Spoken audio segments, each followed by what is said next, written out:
تبارك الذي نزل الفرقان على عبده ليكون للعالمين نذيرا۔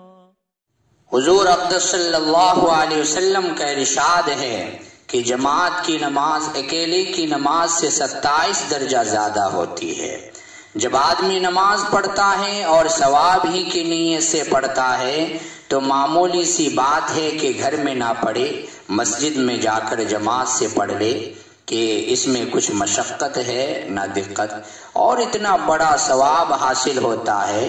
کون شخص ایسا ہوگا جس کو 1 روپے کے 27 یا 28 روپے ملتے ہو اور وہ ان کو چھوڑ دے، مگر دین کی چیزوں میں اتنے بڑے نفع سے بھی بے توجہ کی جاتی ہے۔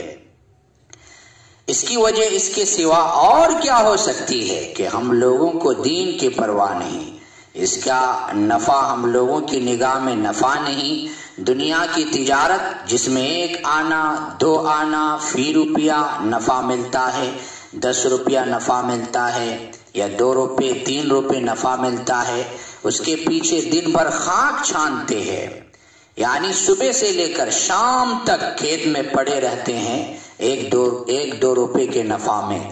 آخرت کی تجارت جس میں 27 گنا نفع ہے وہ ہمارے لیے مصیبت ہے۔ جماعت کی نماز کے لیے جاتے ہیں تو دکان کا نقصان سمجھا جاتا ہے، بکری کا بھی نقصان بتایا جاتا ہے، دکان کے بند کرنے کی بھی دقت کہی جاتی ہے، لیکن جن لوگوں کے یہاں اللہ جل شانہ کی عظمت ہے، اللہ کے وعدوں پر ان کو اطمینان ہے، اس کے اجر و ثواب کی کوئی قیمت ہے، ان کے یہاں یہ عذر کچھ بھی وقعت نہیں رکھتے۔ ایسے ہی لوگوں کی اللہ جل شانہ نے کلام پاک میں تعریف فرمائی ہے، رجال لا تلہیہم تجارہ۔ سالم حداد رحمت اللہ علیہ بزرگ تھے، تجارت کرتے تھے، جب اذان کی آواز سنتے تو رنگ متغیر ہو جاتا، رنگ بدل جاتا اور زرد پڑ جاتا، بے قرار ہو جاتے، دکان کھلی چھوڑ کر کھڑے ہو جاتے اور یہ اشعار پڑھتے، اذا ما دعا داعیکم قمت مسرعا مجیبا لمولا جل لیس لہ مثل۔ جب مؤذن پکارنے کے واسطے کھڑا ہو جاتا ہے تو میں جلدی سے کھڑا ہو جاتا ہوں، ایسے مالک کی پکار کو قبول کرتے ہوئے جس کی بڑی شان ہے، اس کا کوئی مثل نہیں۔ اجیب اذا نادا بسمع وطاعت وبنشوۃ لبیک یا من لہ الفضل۔ جب مؤذن پکارتا ہے تو میں بحالت نشاط اطاعت و فرما برداری کے ساتھ جواب میں کہتا ہوں کہ اے فضل و بزرگی والے لبیک یعنی حاضر ہوتا ہوں۔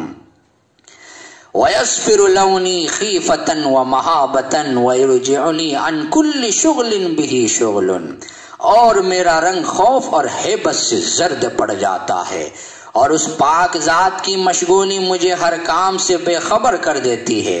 وَحَقِّكُمْ مَا لَذَّتِي غَيْرَ ذِكْرِكُمْ وَذِكْرُ سِوَاكُمْ فِي فَمِي قَطُّ لَا يَحْلُو۔ تمہارے حق کی قسم، تمہارے ذکر کے سوا مجھے کوئی چیز بھی لذیذ نہیں معلوم ہوتی، اور تمہارے سوا کسی کے ذکر میں بھی مجھے مزہ نہیں آتا۔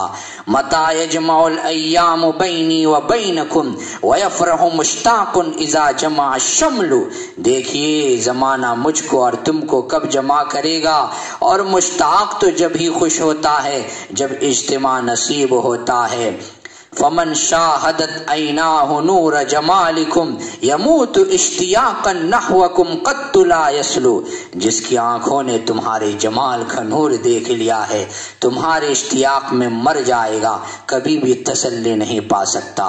حدیث میں آیا ہے کہ جو لوگ کثرت سے مسجد میں جمع رہتے ہو وہ مسجد کے کھوٹے ہیں، کھوٹے، فرشتے ان کے ہم نشین ہوتے ہیں، اگر وہ بیمار ہو جائے تو فرشتے ان کی عادت کرتے ہیں، اور وہ کسی کام کو جائے تو فرشتے ان کی اعانت کرتے ہیں۔